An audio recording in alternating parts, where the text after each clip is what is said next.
बुलबुल, हमने पता किया, हमारी पार्टी की कोई महिला कार्यकर्ता तो पक्का नहीं। मैडम, हमारा नाम विजय है, हमें यहाँ से फोन आया था किसी को चोट लगी है। सुनिए, आप विधायक विजय जी है ना? जी जी, मैंने ही फ़ोन किया था आपको। पेशेंट के फ़ोन से घर के बाकी नंबर भी ट्राई किए थे पर किसी ने उठाया नहीं। लकीली आपने उठा लिया। लेकिन डॉक्टर साहब, हम खुद नहीं जानते कि पेशेंट कौन है। शायद आप उन्हें देखकर पहचान जाए। आइए।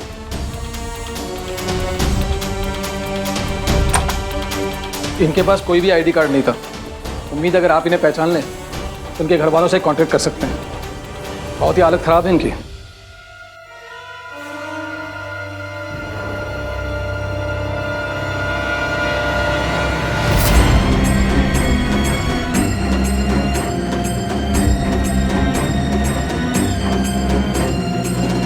मंदिरा जी,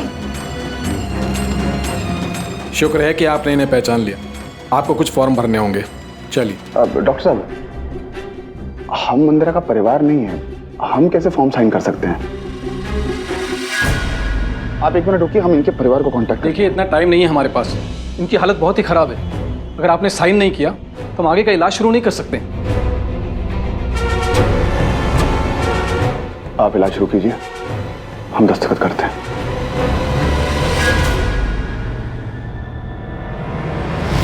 चलिए।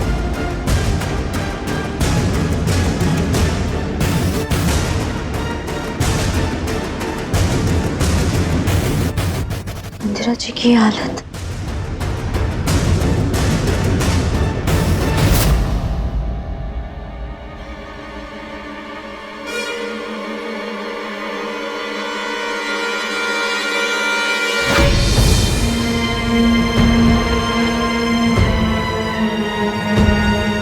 तुम्हें हमारे मैसेजेस का जवाब देना चाहिए था बुलबुल।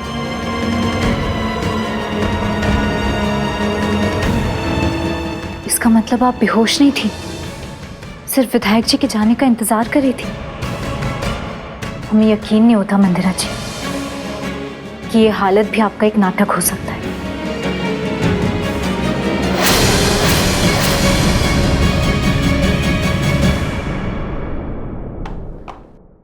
लीजिए डॉक्टर साहब, हमने दस्तखत कर दिए। हम उनका इलाज शुरू कर देते हैं। विजय जी, आपसे एक बात करनी थी। देखिए, मंदिरा जी के घाव एक ही कहानी बता रहे हैं कि उन्हें किसी ने जानबूझकर बड़ी बेरहमी से मारा है। देखिए, आप तो उन्हें जानते ही हैं। ये उनके साथ दोबारा ना हो, इसलिए पता लगाइए कौन है ये, ताकि उन्हें रोक सके।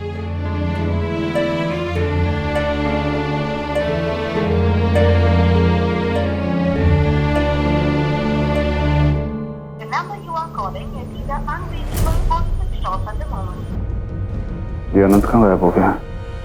फोन भी नहीं लग रहा। पहले तुम हमारे सवाल का जवाब दो। तुमने हमारे मैसेजेस का जवाब क्यों नहीं दिया?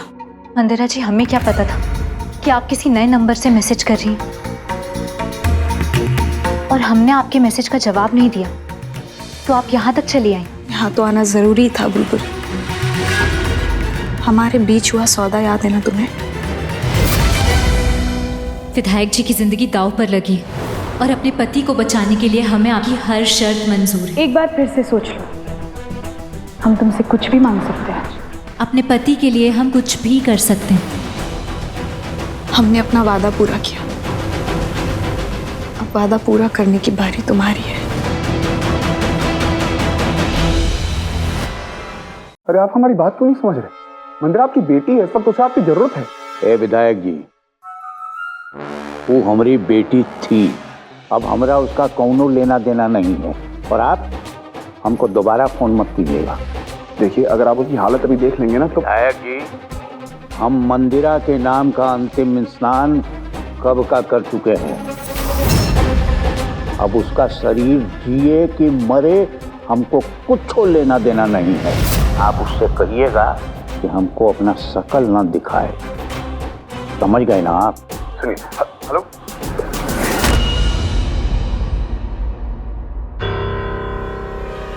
मंदिरा के साथ अनंत के अलावा ऐसा कौन कर सकता है? केस हारने के बाद अनंत ने बुलबुल को मारने की कोशिश की। जब हमने रोका तो उसने मंदिरा के ऊपर अपनी भड़ास निकाली होगी। खैर, अब तो ये पुलिस का मामला है, कानूनी तरीके से ही पता लगाते कि मंदिरा की इस हालत के पीछे कौन है। तुमने बताया नहीं बुलबुल, क्या तुम अपना वादा निभाने के लिए तैयार हो? क्या चाहिए आपको?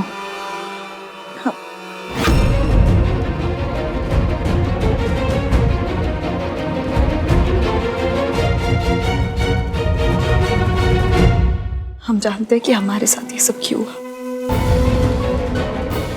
आनंद जी की तिजोरी से विजय के बेगुनाही के सबूत चुराकर हमने तुम्हें दिए और आनंद जी को ये बात पता चल गई।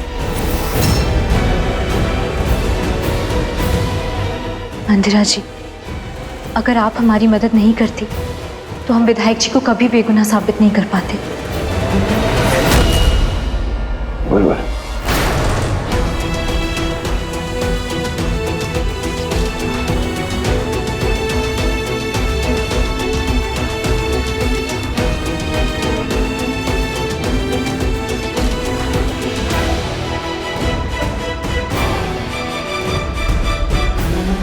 क्या तुमने हमारी रिहाई के लिए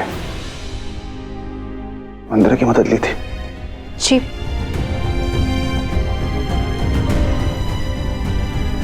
आपकी बेगुनाही के सबूत अनंत जी के पास थे। उन सबूतों के बिना आपको सजा हो जाती, इसलिए हमने। जब अनंत जी को पता चला कि हमने तुम्हारी और विजय की मदद की तो उनका गुस्सा ऐसा था कि कोई भी ताकत उन्हें शांत नहीं कर सकती थी और इसलिए उन्होंने हमारे साथ। मतलब मंदिरा की ये हालत अनंत ने की है? मंदिरा, हुआ क्या था? हम नहीं जानते कि हम क्या करें और हमें इस बात का अफसोस नहीं है कि हमने बुलबुल की मदद की। हमने जो भी किया बिल्कुल ठीक किया। मंदिरा, लेकिन तुम्हारे साथ ये सब जो हुआ है ये सही नहीं है, ये गलत है, ये गुनाह है।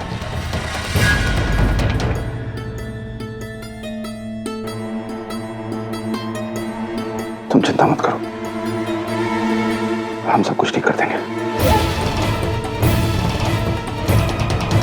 हमें तो ये मंदिरा जी की सोची समझी चाल लगती है। लेकिन मंदिरा जी, आप यहाँ कैसे? आपकी माता जी ने तो कहा कि आप अनंत जी के साथ मुंबई चली गई हैं। फिर? ये सच है कि अनंत जी हमें मुंबई ले जाना चाहते थे, पर हम अनंत जी से दूर जाकर अपनी जिंदगी की नई शुरुआत करना चाहते थे और हमने इसकी कोशिश भी की, लेकिन अनंत जी ने हमें ढूंढ लिया और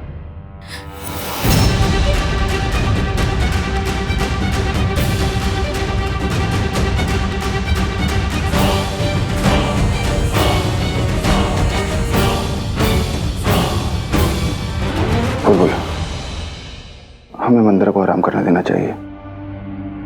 चलो।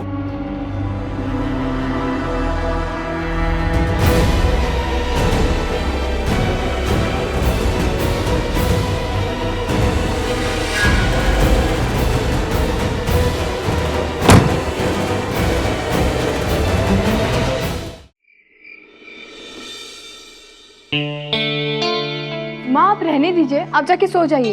अंगद भाई आएंगे तो खाना मैं लगा दूंगी। अरे विजय के खिलाफ चुनाव लड़ रहा है, बाबा खिला पिला कर ही भेजेंगे। हेलो, कौन है? क्या सच? हे भगवान, लेकिन आपने तो कहा था।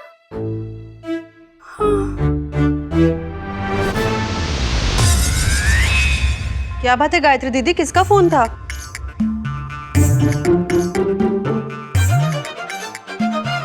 गायत्री दीदी, किसका फोन था? बड़की दादी जिंदा है, उन्हें होश आ गया है, वो चल फिर भी रही है। क्या? और बातचीत भी कर रही है। लेकिन 9 महीने पहले तो वो कोमा में चली गई थी। डॉक्टर ने तो उम्मीद भी छोड़ दी थी, कहा था घर ले जाइए आखिरी सेवा के लिए। कुछ ज्यादा ही अच्छे से सेवा की होगी उनकी घर पर। उनके वो जो बड़े बेटे हैं ना, पुत्तू चाचा, उन्हीं का फोन था। दादी कोमा से बाहर आ गई है और बिल्कुल ठीक हो गई है। चलो भगवान का शुक्र है, ये तो अच्छी खबर है। लेकिन आप इसे घबरा के क्यों बता रही हैं? अरे भाभी, पसीने तो आपके भी छूट जाएंगे। क्योंकि बड़की दादी कोमा से निकल के हम सबको कोमा में डालने यहाँ आ रही है। क्या? हे भगवान, वो तो इतने सालों से यहाँ नहीं आई, अब क्यों आ रही है? कब आ रही है? 2 दिन में। जितना जीना है ना, जी लो। फिर ये समा कल हो ना हो। मैंने तो बड़की दादी के सिर्फ किस्से कहानियां सुने थे, पहली बार देखूंगी। लेकिन आप दोनों के चेहरे क्यों उतरे हुए हैं? जब आएंगी ना तब पता चल जाएगा।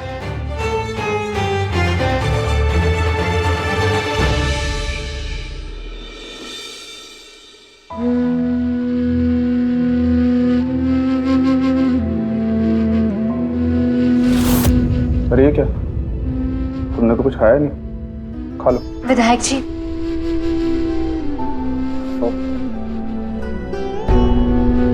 हमें माफ कर दीजिए। किस बात की माफी मांग रही हो? मंदिर से मदद लेने की या हमसे बात छुपाने की? हम आपसे ये बात छुपाने की माफी मांग रहे हैं। वो तुम मंदिरा को अच्छी तरह से जानती हो, फिर भी तुमने उससे मदद लेने की गलती की। वो जब भी हमारी जिंदगी में आई है तूफान लेकर आई है, और तुम फिर से दोबारा हमारी जिंदगी में ले आई। हम तो बस आपको वापस पाना चाहते थे विधायक जी, और आपको बचाने के लिए हम ये गलती बार बार करेंगे।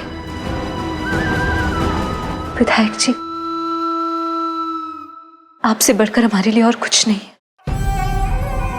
कोई भी कीमत दे सकते हैं, किसी के भी पास मदद के लिए जा सकते हैं।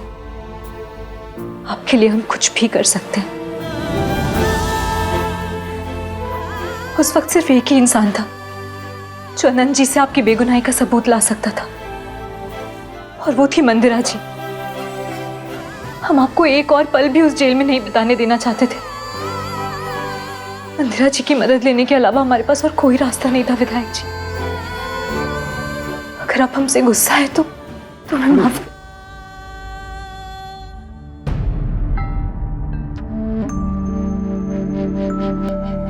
हम तुमसे गुस्सा नहीं है। अगर हम तुम्हारी जगह होते तो तुम्हें बचाने के लिए हम भी सारी हदें पार कर देते। लेकिन मंदिरा की हालत, हमें विश्वास नहीं हो रहा कि अनंत उसे इस कदर चोट पहुंचा सकता है। वो उससे बहुत प्यार करता था।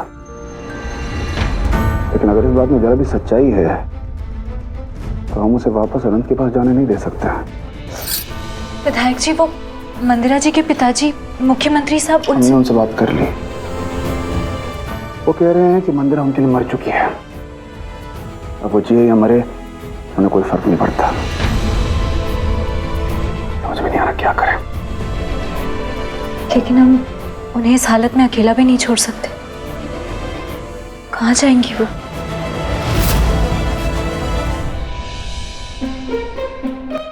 भाभी, बड़की दादी साइज में छोटी और कमरा बड़ा लेगी। कौन सा कमरा देंगे उन्हें? सोचने दीजिए गायत्री दीदी, जब से पता चला है कि बड़की दादी आ रही है, दिमाग ही काम करना बंद हो गया है। अंगद का कमरा दे देते हैं। क्या? और मैं कहाँ जाऊंगा? अरे तुम अगस्ती के कमरे में रह लेना। नहीं नहीं नहीं, मैं अगस्ता के साथ नहीं रहूंगा। माँ, बुआ को कहिए ना कि वो अपना कमरा दे दे। बहस मत करो अंगद, तुम अगस्त्य के साथ रहो और हम मदद करेंगे ना सामान यहाँ से वहाँ करने में। एक मिनट, मैंने आपकी बात नहीं मानी और मुख्यमंत्री साहब के साथ काम कर रहा हूँ, इसलिए आप मेरे साथ ऐसा कर रही है ना? हाँ? इतना दूर तक सोचने का समय नहीं है मेरे पास। बड़की दादी आ रही है। और सुनो, ये दाढ़ी भी बना लेना। हाँ? बड़की दादी को दाढ़ी से सख्त नफरत है। ये क्या है माँ? मैं दाढ़ी वाड़ी नहीं बनाऊंगा माँ, ये मेरी स्टाइल है यार। अच्छा, और जब बड़की दादी आएगी ना तो उस तरह लेके दाढ़ी के साथ बाल भी उड़ा देगी। ये बड़की दादी का स्टाइल है। यार ये हो क्या रहा है यार? वो तो नहीं पता भैया, लेकिन आपकी हजामत जरूर हो रही है। जितना हंसना है ना अभी हंस लो, क्योंकि बड़की दादी आ रही है हम सबको रुलाने के लिए। और हाँ, जल्दी से काम निपटा के सो जाओ। सुबह 6 बजे उठकर पूजा करने की आदत डालो, वो भी 2 दिन में। क्या? 6 बजे? कोई परेड थोड़ी ना निकालनी है बुआ, मुझसे नहीं उठा जाएगा इतनी जल्दी। भाभी भाभी आपने विजय को बताया कि नहीं? परसों घर में बहुत बड़ा तूफान आने वाला है।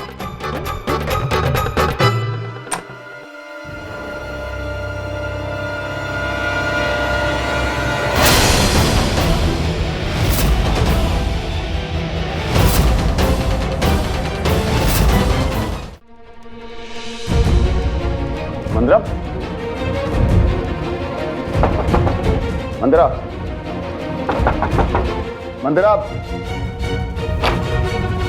मंदिरा, वॉशरूम में भी नहीं है। इस हालत में कहां चली गई?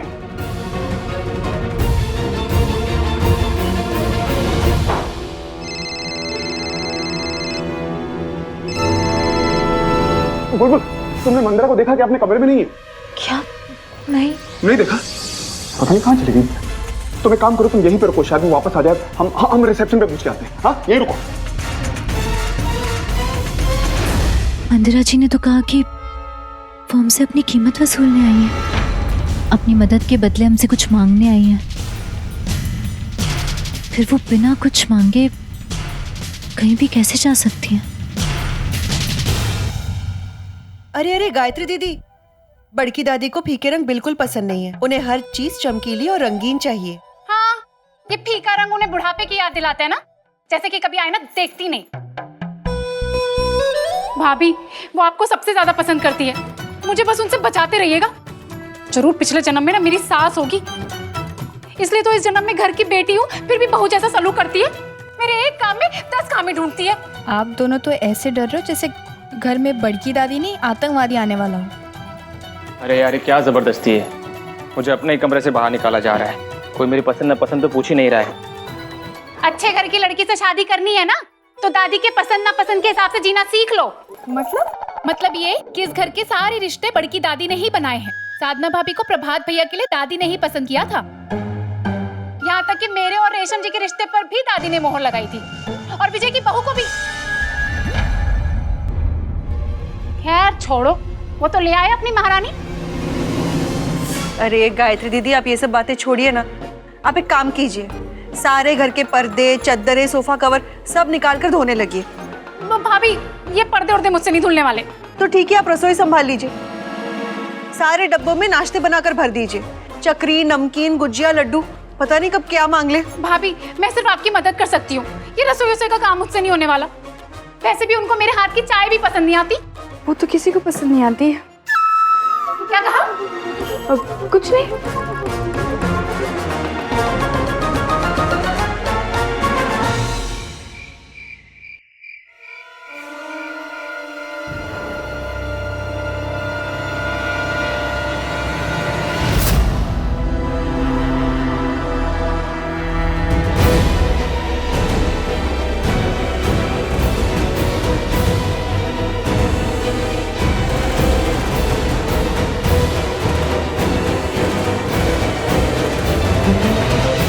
क्या कर रही हो तुम? हम तुम्हारी जिंदगी से हमेशा हमेशा के लिए दूर जा रहे हैं। हम नहीं चाहते थे कि कोई हमारी वजह से तुम्हें फोन करे, कि हमारी वजह से तुम्हें और बुलबुल को कोई परेशान करे। बुलबुल की मदद करने की वजह से हमने अपने गुनाहों का प्रायश्चित कर लिया है। अब हम जा रहे हैं। लेकिन तुम जाओगी कहाँ? पता नहीं, शायद अपने पापा के पास। कोई फायदा नहीं। हमने उन्हें फोन किया था, उन्होंने कहा कि यही ना कि हम मर गए। सही तो कहा उन्होंने, हम मर ही जाते हैं, इसी लायक है हम। मंदिरा, हम इस हालत में तुम्हें कहीं नहीं जाने दे सकते। तुम हमें क्यों नहीं जाने दे रहे? क्यों रोकना चाहते हो तुम हमें? मंदिरा, जब हमें मदद की जरूरत थी तो तुमने हमारी मदद की थी। अब हम तुम्हारी मदद करना चाहते हैं, मना मत करना। चलो।